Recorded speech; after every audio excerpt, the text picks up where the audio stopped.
Jeremiah, NFL Network's draft coverage last night, talking Josh Connerly Jr. That's your new starting right tackle for the Commanders after he was taken at the end of the first round. I say that, but I'm sure they'll tell you he's going to have to compete and win the job, and maybe that's true. But you don't take him where they took him if you don't think he can start over Andrew Wiley. The show is live today, out and about. It's a Friday field trip, and we are at Pupatella Pizza in Chantilly. There are 11 locations all over Virginia. They're also now in Columbia, Maryland as well. This is a wonderful spot, delicious Neapolitan pizza. They've got happy hour specials running all show long, so come on out right off Route 50 in Chantilly.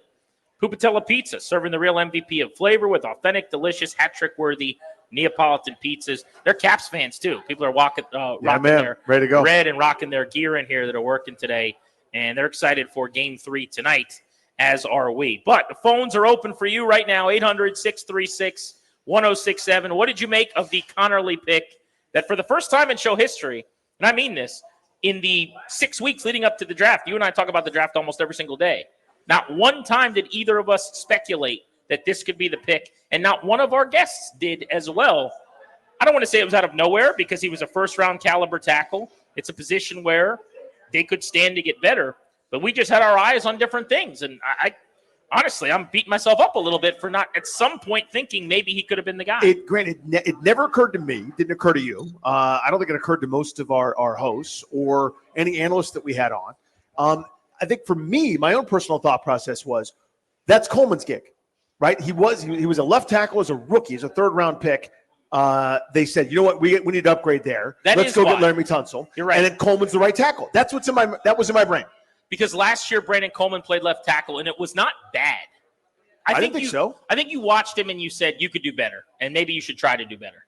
And by the way, they did in a big way with Laramie Tunsil. Yeah, maybe before Laramie Tunsil, maybe the better is Coleman playing better, going into the role. Okay, fine. So in my brain, I went, okay, they've upgraded really 3 spots potentially, or 2 spots at a minimum, just by making one move. AK, your right tackle is better now, presumably Coleman in year 2, moving there, transplanting Andrew Wiley, who's now going to be inside, and whoever is going to start there until Cosby comes back, hopefully get the sea legs underneath them. Now you've upgraded 3 spots. And that was in my brain, and that's why it never occurred to me. Wiley's a 2-year starter, and they opted to keep him. There was a thought. Remember, they could have saved a lot of money by cutting him. So when they made that decision, in my mind, I went, okay, Andrew Wiley's their starting right tackle. Then they moved Brandon Coleman off left tackle when they went and got Laramie Tunsil, and they said immediately he was going to compete on the right side. They didn't say tackle.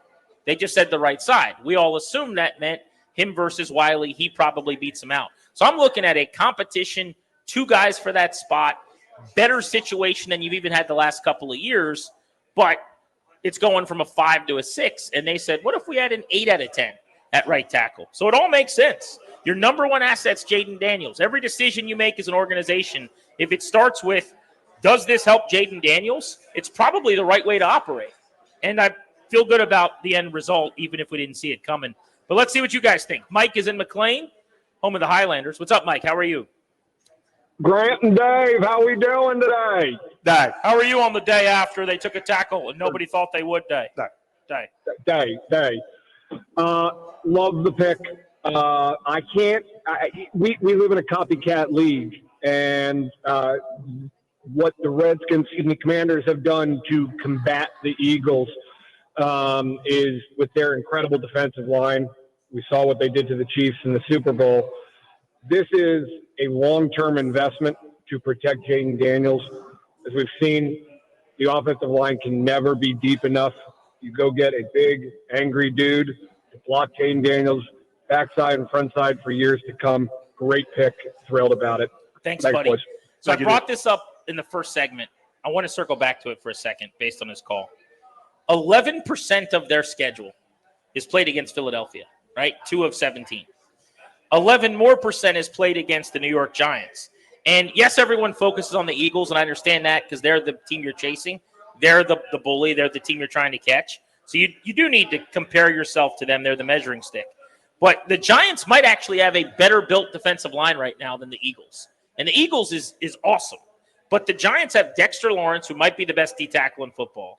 They have Brian Burns, who is potentially any given year a 12 to 16 sack type player on the edge. And they just drafted Abdul Carter, who I think could ultimately be an all-pro, and maybe even mess around and get DPOY votes in the next few seasons. Remember, Thibodeau was eating their lunch a couple times over. That's a good point. Yeah. I'm not even thinking about Thibodeau, who they said yesterday will get a 5th-year contract. He's just okay, but for some reason he dominates Washington. He's beaten up Charles Leno pretty good over the years as a speed rusher. But you're right. He's a good player. So my point is the Giants, they're not a good team. They're loaded on the D-line. The Eagles are very good at that area as well. And the Cowboys, not so much, but Micah Parsons is the best player in the division that you deal with maybe on either side of the ball. And they can just move him. They do all the time. He lines up on one side. Now he's over the center. Now he's on the other side. They could go him against Wiley. So I don't know how much of a factor Carter getting picked last night was, but I think we'd be naive if we didn't say that the division being absolutely stacked on the D-line, all 3 of your opponents, and that's now 6 of 17. So add that up. That is 35% of your schedule in the division and your most important games. Yeah, you sure as heck better feel really good about both tackles. Yeah, I think that's a big first part of this stew that we're making here, which led to that pick. I think the second part is what happened this past year. I had as much fun as anybody did. I saw the Hail Mary. I saw the 4th and whatevers. I saw the 3rd down and 1 where he escapes the grasp of a Tampa Bay defender, dives for a first down. I saw a team playing ball control without being able to run the football down the stretch too. I watched it. I had a great time. Daniels is special. He is it. This is the thing that we've been searching for since Joe Theismann broke his leg. The point is, it doesn't get easier. Everybody sort of assumes like, oh, he'll just keep getting better. The league adjusts. The league figures out. The league has now studied every play that Cliff Kingsbury called, who, what, where, when, why, and how. You need better personnel. They got away with some stuff last year. Key touchdown moments, respectively, to guys like Olamide Zaccheaus and Jamison Crowder, who were available at any time for anybody to sign for a reason, right? You do this because you need the upgrades. You need to be able to say, we don't want to get away with something. We want to accentuate a strength, and that's why they did it. I'm also not sure there was another pick to be made that would have affected more positions positively. So in other words, you fix that's a right smart way tackle, to look at it, Grant. Right? Yeah. By fixing right tackle, now both of the guys that were competing there could end up starting at guard in week 1. And if that's the case, then you also upgraded at left guard and right guard. So you're talking about 60% of your line that was directly affected by that pick. Elijah's in D.C. on Grant and Danny. What'd you think of Connerly? I think it's a great pick, and I think it's a great time to get that cat. Having Laramie Tunsil here as a bit of a guide on what it's like being in the NFL and being a first-round talent. I think they do a real good job pairing vets with young guys. Even they got McGee even last year. Doesn't matter where they get you. And they paired him obviously with Bobby Wagner. And, having Brandon Coleman being a rookie last year, he can also talk to him like, yo, this is what I learned from being a rookie, because it was fresh in his mind versus a lot of these vets. They were rookie years ago. So I think it's a good place for him to talk to, some young cats, talk to the older vets so he can build his chops. And I think it's going to be good for the team. One thing I'm really excited about is his measurables. And when you look at this, his ability to just move it faster, he can move. So you got to think of some of these plays where his ability shines, or where would it potentially look good at. So I'm think thinking, about how often they run screens. To your point, screens. Get him out in come space. Oh my goodness! Appreciate the phone call. It's a really astute point about Tunsil, who's a 5-time Pro Bowler, who is 31 years old, or he will be this football season. He's 30 right now. But just as someone who you bring in here, and now everything Laramie Tunsil does, you're going to ask Josh Connerly to do. See him? That guy's one of the best in the league at his position, has had a Pro Bowl career. Follow him. If he wants to answer questions, even better. If he doesn't, that's okay too. Everything he does, you do. Be in his back pocket. And he's right. They have done a really good job. Think about the relationship between, even on different sides of the ball, Bobby Wagner and Jaden Daniels. Yep. The marriage and the rapport between the vets and the kids is a cool point. Chris in Hyattsville, you're on Grant and Danny. We're at Pupatella Pizza in Chantilly off Route 50. How are you? I'm good. I'm just thankful that you guys don't recall any of my mean tweet from 10, 15 years ago. Investigation might be forthcoming. I've gotten into it with Chris on Twitter a time or two. That's true. He is the tact of a sledgehammer, this guy. So this is what I think, right? I think that anyway. Any hoodles.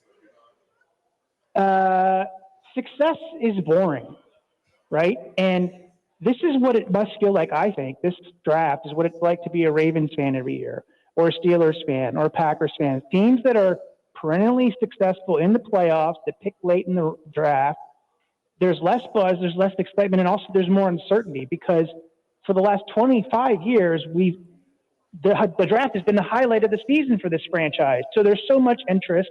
We always went big and tried to draft an immediate solution instead of trusting our process. And now we have a general manager. I feel like this is going to be routine where they're going to zig where we think they should zag. We're not going to know exactly what they're doing, but we will trust them because the process will produce results. And often it's very boring. That's actually such a good point in that. Thanks for the call, Chris. Like yesterday felt, as I'm thinking about how to word this, it was not sexy or that fun, but smart. Yep. You know what I mean? It was not what anybody like wanted, but maybe it's what you needed, Batman style or something. But like it was just, you look at it and you go, oh yeah, that makes sense. But it wasn't the thing everyone was talking about. And to his point, I think what he's saying is that's probably a sign that a good team did a good team thing. That it's matured. I mean, his Ravens point is 100% right. Like, the Ravens, for example, last night drafted Malachi Starks. And as soon as they did, I went, oh, yeah, that's them. Of course. Of course it fits, right? Now you may not necessarily have had the cornerback there that you maybe want or needed, so let's pair him with Kyle Hamilton and have a really dynamic safety core. Of course, that's a really smart pick. It feels like that's what they do every year. That's not they drafted this sexy thing or this big trade or whatever. Just a normal, competent, boring at times, efficient pick. I'll see you at 12 wins again.